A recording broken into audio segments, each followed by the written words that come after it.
Bienvenidos a Psicoterapias Basadas en Evidencia, el podcast en donde hablamos de lo que sí funciona en psicología y mejor aún explicamos el porqué y no únicamente nos centramos en aquello que se siente bonito. Este espacio está diseñado para estudiantes, psicólogos y terapeutas que prefieren los datos a las anécdotas y la ciencia por encima del si no crees, respeta. Cada semana discutimos modelos, técnicas y resultados que cuentan con respaldo científico y empírico, acompañado de la voz de los expertos y sin miedo a incomodar a aquellos que prefieren seguir basando su práctica en el ojo clínico. Porque sí, cuestionar es parte del trabajo y aquí la evidencia no es una moda, es un estándar.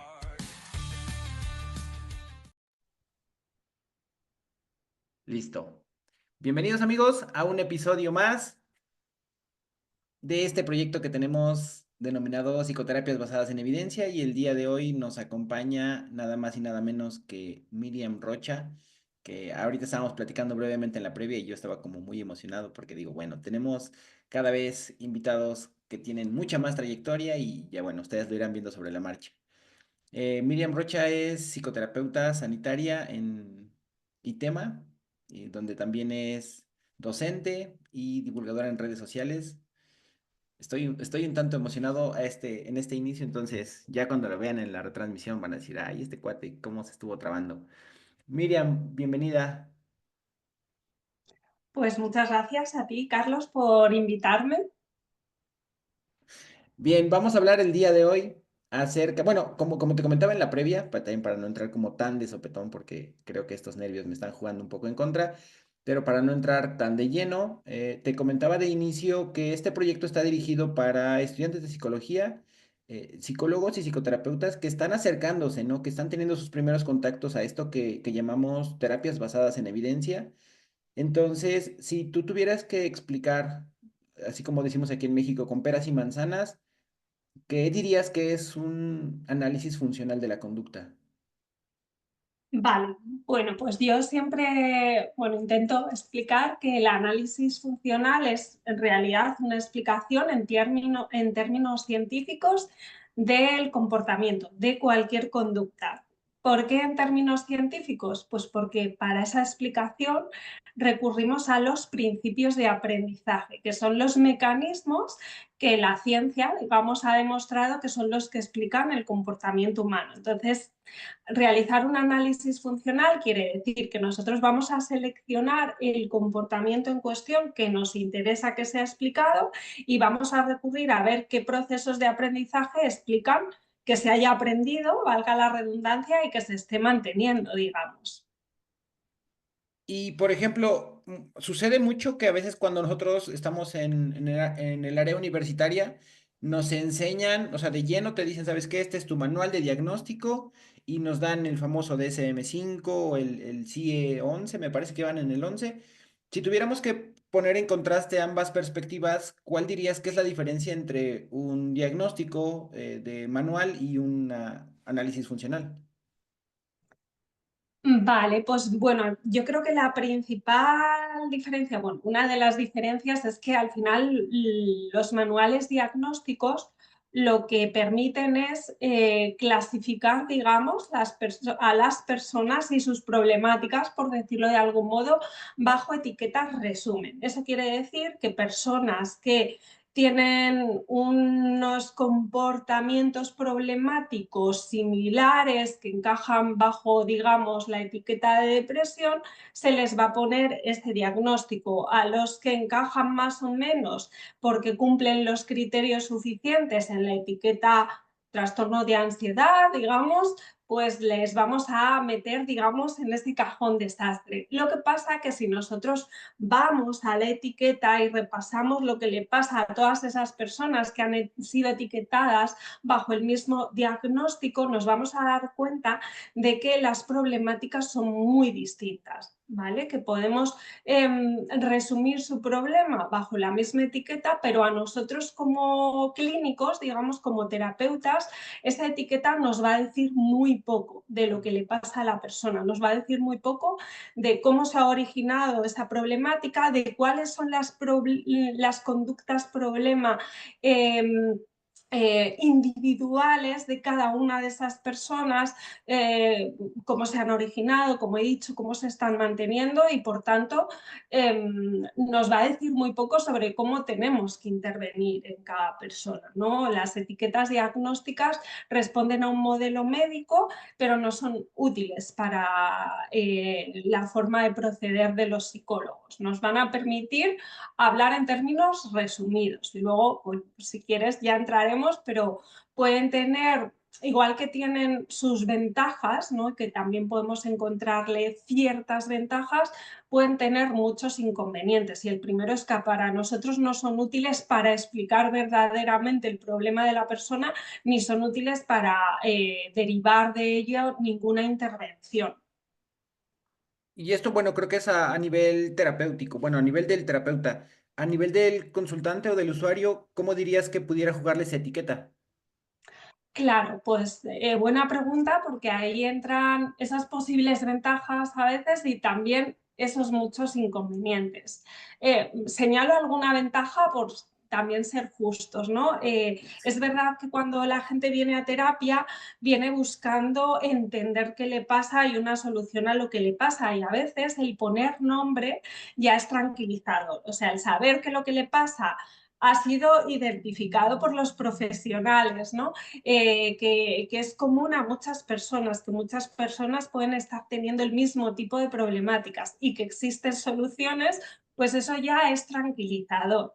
Pero ¿qué puede pasar con la etiqueta? Que a veces si no es bien explicada, y eso también nos corresponde a nosotros los terapeutas, cuando alguien viene a terapia con algún diagnóstico ya impuesto, ¿vale? De fuera por Ujú. algún profesional médico generalmente, nos toca explicar bien qué significa la etiqueta, porque muchas veces desde el modelo médico se infiere que esa etiqueta tiene una etiología interna, es decir, que hay algo mal dentro del funcionamiento de la persona, generalmente del funcionamiento neuroquímico, que es lo que explica que esa persona tenga una depresión o tenga un problema de ansiedad o tenga un trastorno obsesivo compulsivo, ¿no? Entonces, hay que dejar claro que esos comportamientos que dan lugar a la etiqueta son aprendidos, que no tienen una causa genética, una causa interna, porque pensarlo así para la persona puede tener varios efectos nocivos, como me preguntabas, ¿no? Que crean que no pueden hacer nada para superar el problema, eso lleva a la indefensión, o también que al pensar que no pueden hacer nada también se acomoden y que lo utilicen incluso para justificar sus comportamientos o para buscar atención o beneficiarse de posibles ganancias secundarias, ¿no? Serían algunas de las consecuencias que puede tener un mal entendimiento de la etiqueta.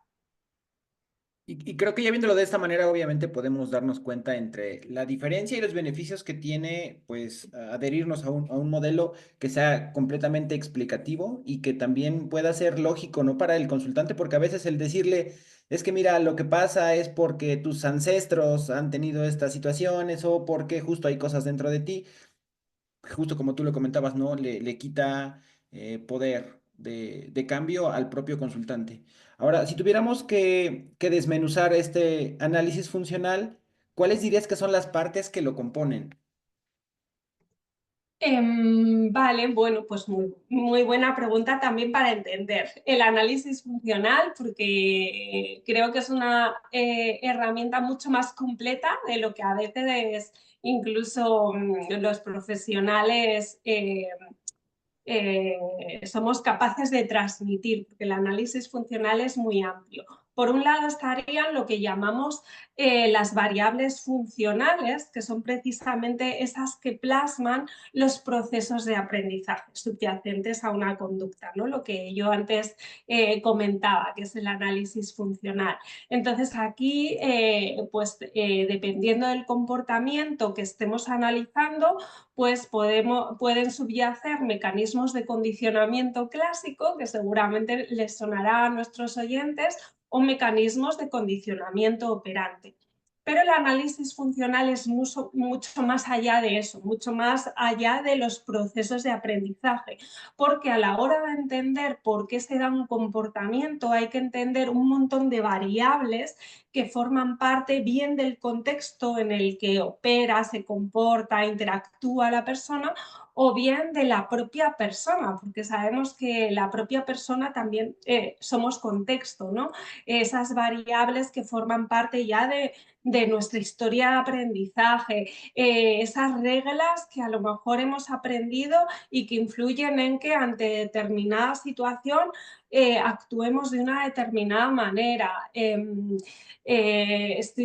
Variables también del organismo, variables que tienen que ver con pues, patologías también, ¿por qué no? O sea, entrarían ahí muchas variables que hay que tener en cuenta porque van a dar sentido al comportamiento que estemos analizando. No sé, ahora puedo, si quieres, intentar poner algún ejemplo para que se entienda mejor esto. Sí, sí, sí. Pues a ver, estoy pensando un poco sobre la marcha, pero imaginemos que estamos ayudando a una persona, un consultante que tiene problemas a la hora de hablar en público, porque se pone muy nervioso, tiene dificultades y estamos analizando cómo sean esas respuestas, cómo sea esa respuesta a lo mejor fisiológica de activación en una situación de hablar en público. Vemos que en esas situaciones a veces tiende a evitar porque como lo pasa mal pues no se atreve y estamos analizando todo eso. Bueno, pues ahí quizá tenga sentido analizar otras variables disposicionales, creo que no lo he dicho, estas otras variables que forman parte de ese caldo de cultivo y que nos ayudan a entender mejor las conductas que estamos analizando, se llaman variables disposicionales y, por ejemplo, en este caso, podríamos quizá darnos cuenta de que pues, esta persona a lo mejor en el pasado, en su historia de aprendizaje, ha tenido situaciones o ha experimentado situaciones en las que hablando en público se ha quedado bloqueado, la gente se ha reído y a partir de ahí ha cogido miedo. Eso nos ayuda a entender que a día de hoy, cuando está en situaciones similares, puede aparecer una respuesta de activación y que tienda a evitar ese tipo de situaciones por no pasarlo mal o por no hacer el ridículo. A lo mejor también, en este caso es una variable interesante, conocer que esta persona, me estoy imaginando una persona hipotética, que esta persona quizá tenga a lo mejor un defecto físico o un defecto de la voz, que tenga una voz peculiar o personas que a lo mejor no pronuncian bien ciertas palabras o personas que tienen algún trastorno de la voz y que pueda generar pues, pues cierta vergüenza o cierto no me sale ahora la palabra, pero sí que genere como cierta vergüenza, que tenga ahí un complejo, no me salía la Ujú. palabra complejo, y que entonces pues eso dificulte que la persona se sienta cómoda en esas situaciones. Pues está claro que el que esa persona tenga un problema en la voz o cierto defecto físico que le da vergüenza no es la causa de que tenga ansiedad en situaciones de hablar en público, pero sí es una variable que forma parte de ese caldo de cultivo que dificulta que la persona se atreva a estar expuesta a esos consejos o a funcionar con facilidad, ¿vale? Esto por poner un ejemplo. Ok, entonces si tuviéramos que como resumir esto, dirías que los componentes de del análisis funcional son los procesos del aprendizaje subyacentes, ¿sí? Sí, por un lado Hablaste de serían algunas. las... Sí, Ajá. perdona. No, dime, dime. Por un lado serían las variables funcionales, que serían los procesos de aprendizaje subyacentes del condicionamiento clásico o el condicionamiento operante, y por otro lado las variables disposicionales, que son todas esas otras variables que no forman parte de lo que explica la conducta, pero sí nos ayuda a entender que esa conducta se dé y que ese problema, digamos, pues se esté manteniendo. Sí, o sea, no está presente dentro de las secuencias funcionales, pero sí está Exacto, influyendo de manera indirecta. exacto, eso Ok, y es. también habías comentado algo acerca de las reglas. O sea, Sí, pues las reglas serían, digamos, comportamientos aprendidos, ¿vale? En nuestra historia de aprendizaje, que formarían parte a la hora de analizar una conducta, pueden formar parte de ese caldo de cultivo, ¿vale? Que explica que a lo mejor bajo determinadas situaciones nos comportemos en base a reglas que ya tenemos aprendido. Obviamente, para saber si es una regla que está operando en determinada persona o que determinada persona tiene aprendida, pues tenemos que hacer una evaluación. ok. Oye, y por ejemplo, esta metodología se utiliza en algún momento de la psicoterapia porque, bueno, entendiendo que el proceso pues va como en una evaluación, una intervención y un seguimiento, ¿dirías que el análisis funcional solamente se hace en una parte de todo el proceso? Pues muy buena pregunta también porque el análisis funcional en realidad es algo que nos acompaña a lo largo de toda la terapia. ¿Por qué?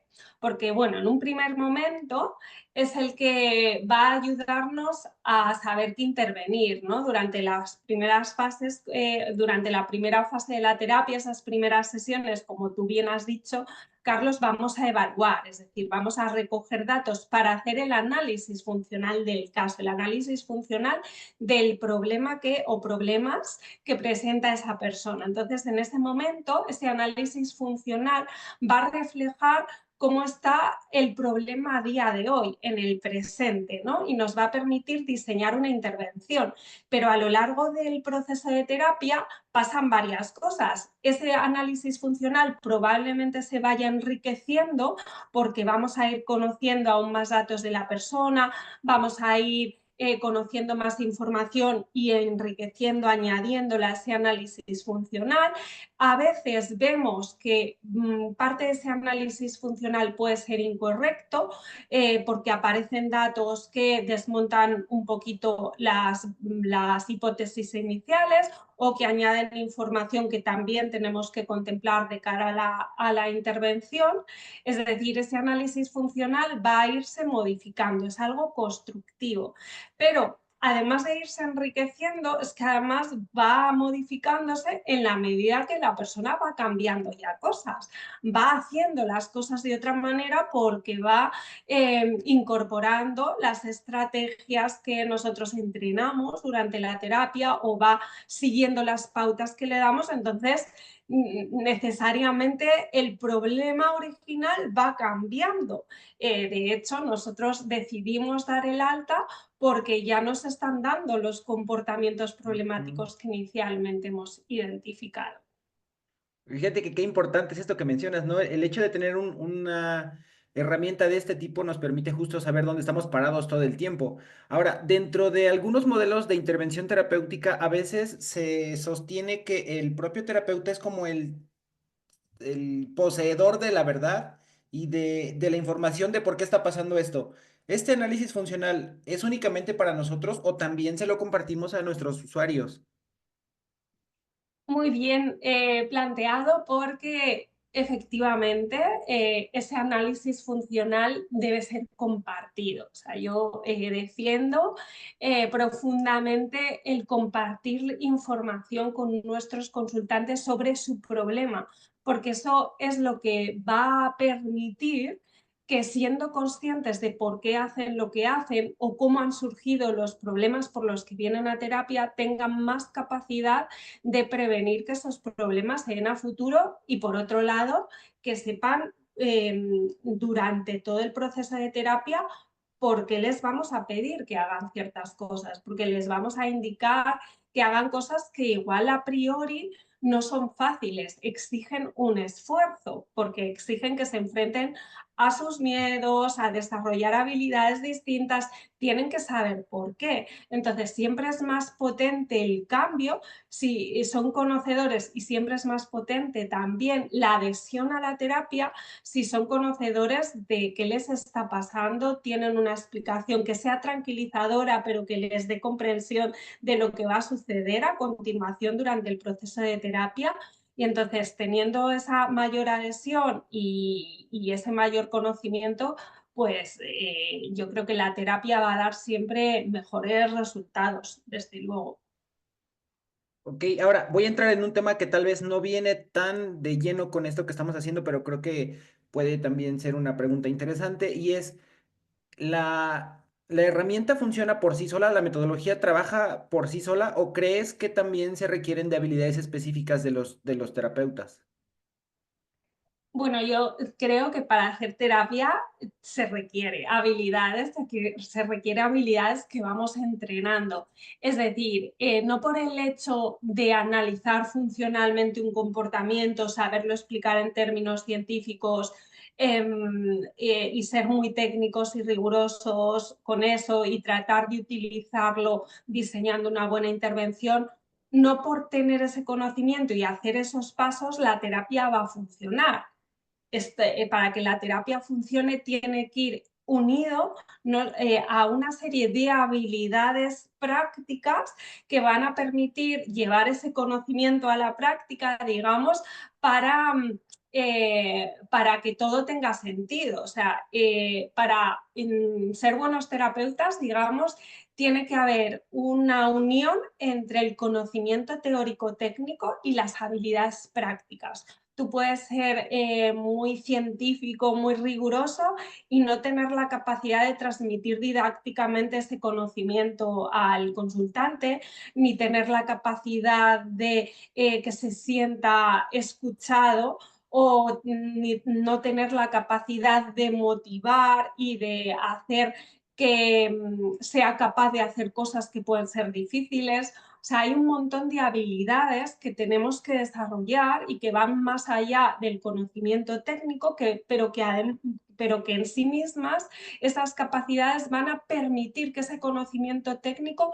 tenga sentido y haga su trabajo. Es decir, que realmente el conocimiento técnico nos sirva para llevar a nuestro consultante del punto de inicio, del punto problemático, a un punto en el que los problemas estén resueltos y podamos poner fin a la intervención. O sea, que tiene que haber un equilibrio.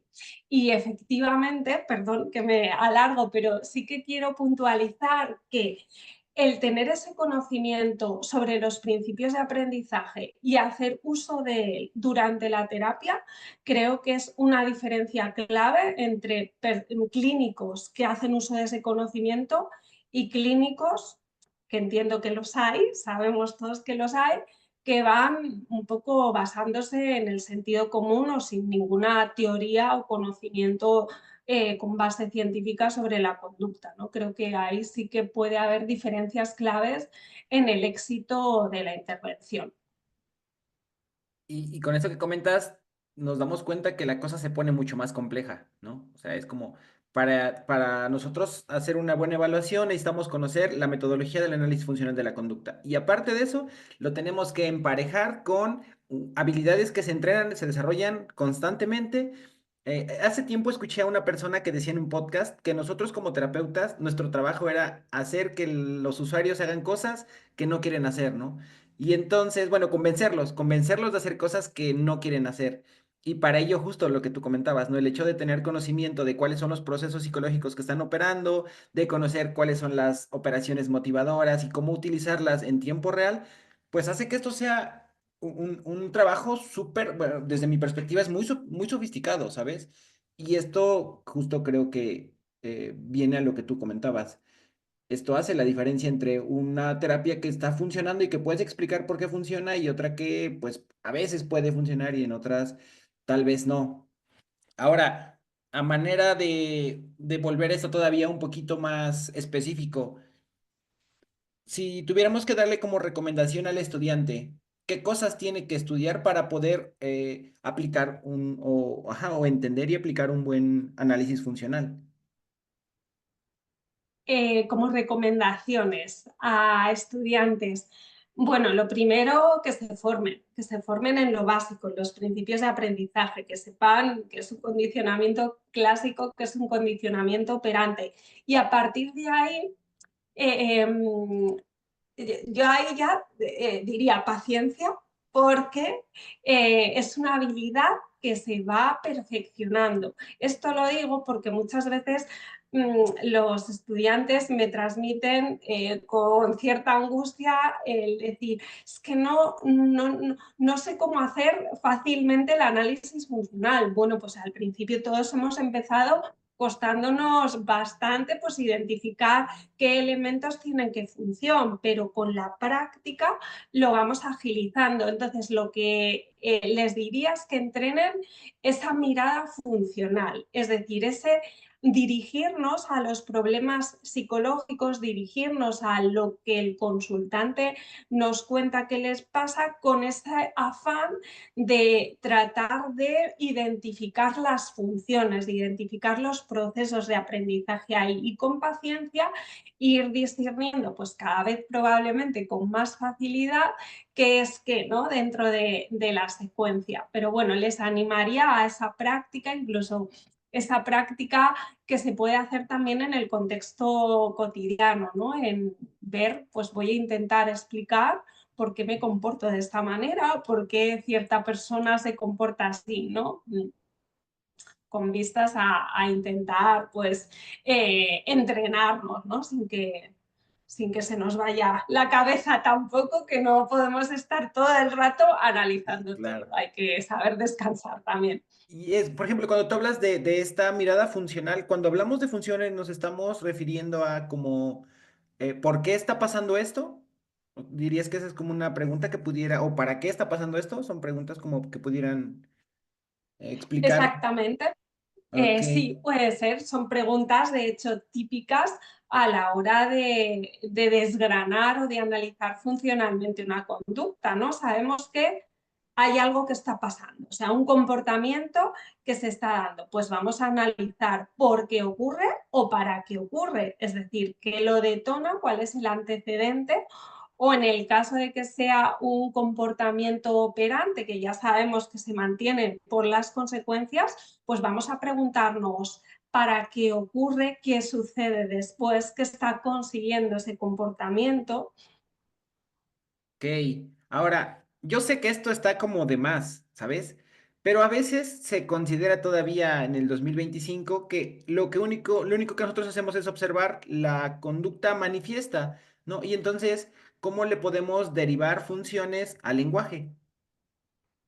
Claro, muy bien, porque es uno de los principales mitos sobre el análisis de conducta, ¿no? Y bueno, nosotros siempre tenemos que insistir en que la conducta verbal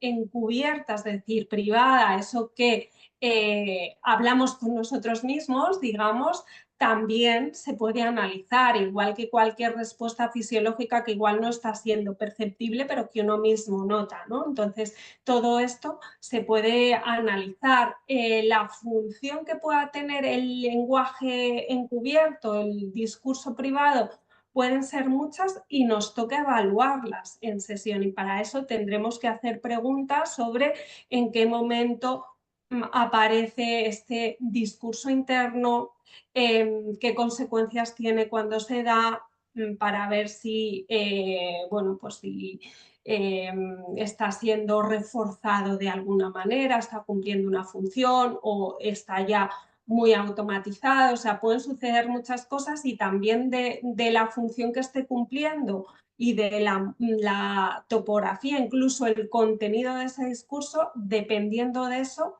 así será la intervención, perdón. Tendremos que elegir cuál es la intervención más procedente, haciendo previamente un análisis de qué está ocurriendo. Bueno, no sé si te he respondido a la Sí, no, pregunta, claro, la verdad. claro. Sí. Porque, ¿sabes? Ahora, cuando tú me mencionabas hace un ratito que el estudiante debe de conocer procesos psicológicos básicos, ahora me suena que también necesitamos conocer un poquito acerca de conducta verbal. exactamente, pero porque la conducta verbal es conducta. Sí, Entonces, claro. vamos a analizarla siguiendo los mismos mecanismos. De hecho, la conducta verbal es comportamiento operante, ¿vale? Ujú. ¿Cuál está siendo el contenido o en qué momento se está apareciendo esa conducta verbal encubierta, bueno, manifiesta también, obviamente la podemos analizar, pero entiendo que me preguntas más por esa parte encubierta que no es visible, pero que es comportamiento igual que se puede analizar. Sí, es que sabes, ahorita que le estabas planteando, se me ocurrió justo cuando, por ejemplo, un consultante nos puede decir como, es que le dije a mi pareja que tengo hambre, ¿sí? Y entonces, dentro de su propia historia del problema, podríamos pensar que él espera que su pareja le diga que si quiere comer, ¿no? Y entonces, el nosotros conocer que dices, bueno, este pudiera ser un mando disfrazado de tacto, y o sea, todas estas cosas creo que lo vuelven mucho más interesante porque al final no sé si tú has visto la película de los Avengers. No, o sea, Sí. me suena un montón, es una película que Ajá, sí, es de superhéroes de Marvel, donde sale Iron o sea, Man. me suena, pero no la he visto, no. Hay una parte en una escena donde este cuate está dentro de un casco y parece que salen muchas cosas, como mucha información del casco donde él está adentro. Y a mí me suena a que nosotros estamos haciendo esto en tiempo real cuando estamos en una sesión de psicoterapia y pues justo tienes que derivar funciones de manera como pues muy rápida y a la vez regresar algo que también tenga una intención, ¿no? Claro, si te refieres a ese análisis constante, análisis Sí. funcional de la interacción que hacemos a lo largo o sea, en la propia sesión de terapia, ¿no? Para ver eso que nos dice el consultante, qué función está pudiendo cumplir y, por tanto, cuál es la mejor respuesta por nuestra parte como terapeuta, ¿no? Si efectivamente, si nos lo tomamos muy en serio, nuestra labor, y entiendo bueno, al menos los analistas de conducta, entiendo que los psicólogos en general nos tomamos en serio nuestra labor, pero bueno, me consta que desde el análisis de conducta, las terapias de tercera generación, sí somos muy conscientes de ese análisis necesario de la interacción que requiere estar con los 5 sentidos puestos porque en sesión también se trabaja la conducta problema, ¿no? Hay ocasiones que he escuchado terapeutas que dicen, ay, es que el consultante me aburre en la sesión. Y yo digo, es muy complicado que te puedas aburrir si estás todo el tiempo identificando funciones, ¿no? Pero bueno, cada quien. Ahora, tengo una pregunta. Desde la idea que yo tengo, el análisis funcional es una herramienta que se ocupa para el área experimental. ¿Es exactamente lo mismo para el área aplicada o cambia de nombre? Eh, el análisis funcional como herramienta no cambiaría de nombre. Es verdad que el análisis de conducta, ¿no? Como corriente, por decirlo de algún modo, se divide en el análisis experimental de la conducta, que sería esa rama de ciencia básica que se ocupa de analizar experimentalmente el comportamiento a través de estudios de laboratorio que buscan pues investigar en esos principios básicos, ¿no? De aprendizaje. Y luego estaría la rama aplicada, que es el análisis de conducta aplicado, que sería, digamos, el uso de ese conocimiento que nos proporciona la ciencia básica a contextos más aplicados, ¿no? Pues puede ser la terapia o puede ser la intervención educativa, en un contexto educativo, puede ser en el ámbito organizacional o en el ámbito social, ¿no?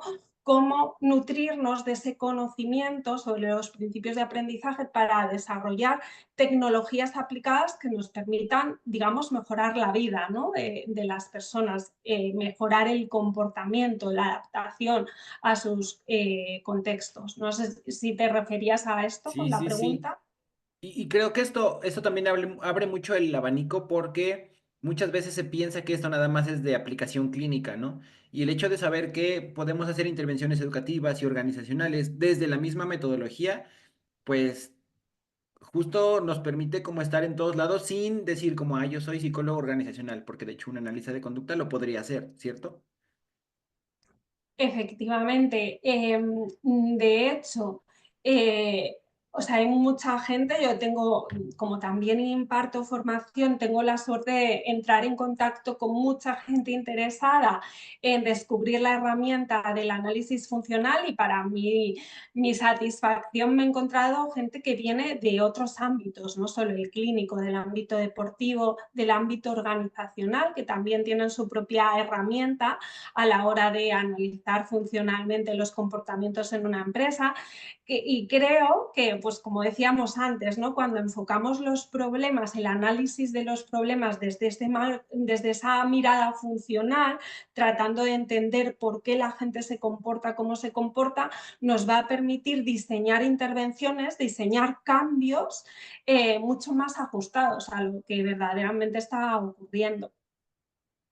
Y ver a la persona como una situación específica, ¿no? Y no ocupar un tratamiento como genérico y ay, pues como tú traes esta etiqueta, te va a funcionar. Claro, efectivamente. Eso en la medida en que podamos hacer ese análisis individualizado, porque en terapia es verdad que lo podemos hacer. Muchas veces cuando se interviene en contextos más amplios, como puede ser en el contexto de una clase o de un grupo de trabajo, igual ese análisis funcional no es tan individualizado, pero sí se pueden tener en cuenta variables que afectan a todo el grupo, a todo el contexto, ¿no?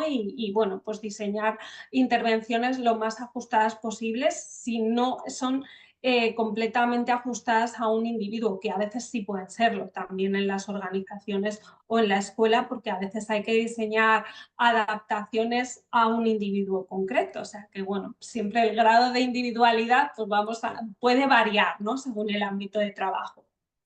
Pero creo que pues también, pues como las habilidades o capacidades para decidir se van entrenando, ¿no? Eh, Estoy muy emocionado, debo de ser honesto. Creo que esto es lo que hace la diferencia entre alguien que está empezando y alguien que ya tiene amplio conocimiento. El hecho de hacer ver algo muy complejo como algo muy simple, ¿sabes? Yo creo que la explicación que nos acabas de dar acerca de qué es un análisis funcional, cuáles son sus componentes, aplicaciones, yo creo que este es un tema muy complejo y lo has hecho ver como algo simple, ¿no? Entonces, espero que a las personas que hayan escuchado esto también les venga de tal manera. Me gustaría cerrar con dos cosas. La primera es, ¿tú qué les recomendarías a los chicos que están empezando? Como, ¿qué pueden hacer para que esta herramienta venga con ellos siempre? Mm, a ver, es difícil como dar esas pautas, ¿no? A gente que está empezando, mucha responsabilidad. Pero bueno, yo sí que insistiría, si hay alguien que todavía no ha descubierto la herramienta del análisis funcional, sí le animaría a que se informe un poco de qué es. Y si ve que tiene interés, porque creo que verdaderamente lo tiene, pues que indague en posibles formaciones, conferencias sobre el tema, porque creo que abre las puertas a intervenciones mucho más eficaces y a mucha mayor comprensión como clínicos del comportamiento. Y creo que eso es clave. Así que a eso les animaría. Y por otro lado, en general, a ser críticos en el sentido con la información, que no sé, que indaguen, que se formen, que cuestionen, que pongan en duda, que no se crean todo, ahora que hay mucho contenido muy accesible en Internet, redes sociales, pues que no pierdan esa capacidad crítica de analizar las cosas y de acceder al conocimiento pues, desde un sentido crítico y con ganas de aprender.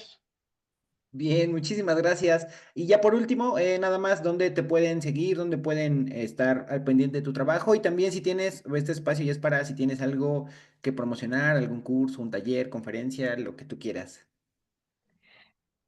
Pues esto de la promoción siempre se me da fatal porque me da mucho pudor, pero bueno, yo les animo si quieren seguirme, hago divulgación en redes sociales, principalmente en Instagram, es donde estoy más activa, me pueden buscar por mi nombre, Miriam Rocha, psicóloga. Y nada, es verdad que hago distintos cursos con ITEMA, que es el centro en el que yo soy colaboradora, digamos, soy terapeuta. Entonces, bueno, pues ahí tengo distintas formaciones, así que si quieren indagar, pues son libres. Encontrarán la información tanto en mi perfil como en el perfil ITEMA. Así que nada, muchas gracias, Carlos, por este espacio y por contar conmigo. No, gracias a ti por aceptar la invitación, por dedicarle un tiempo a esta comunidad y pues agradecerte por todo este tiempo. Nos vemos a todos en la siguiente. Cambio y fuera.